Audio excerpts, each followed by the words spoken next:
Most of these diversions relate to the area of Kalangut and Anjuna, because as you know that area witnesses heavy footfall and vehicular movement.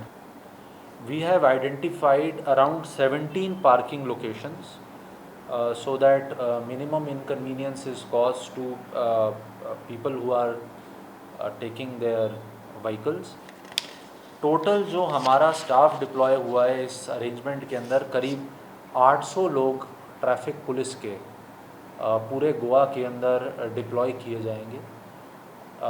हमारे जो तमाम पीआईज़ हैं, डीवाईएसपीज़ हैं, वो field में ही रहेंगे और सीनियर ऑफिसर्स भी फील्ड में ही रहेंगे। And time to time briefings ली जाएंगी ताकि जिस जगह पे ज़्यादा ट्रैफिक एक्सपेक्टेड है उस जगह पे हम एडिशनल अगर स्टाफ भेजना हो तो उसका भी हमने बंदोबस्त करके रखा है। ट्रैफिक वायलेशंस हो रहे हैं उसके ऊपर एक तरीके से रुकावट आए मिनिमाइज़ किया जाए।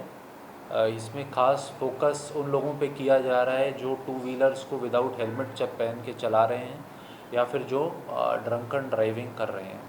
For sunburn, yes, for sunburn also we have made special arrangements and they will be communicated to you by 26th, a couple of days prior to the beginning of the festival. और उसके भी हमने we are in constant touch with the sunburn organizers and we've also taking their help in terms of volunteers और कहाँ कहाँ पे traffic के signages लगने हैं और पार्किंग लॉट्स आइडेंटिफाई करवाने में हम उनके साथ कॉन्टीन्यूस कम्युनिकेशन में हैं ताकि जितना भी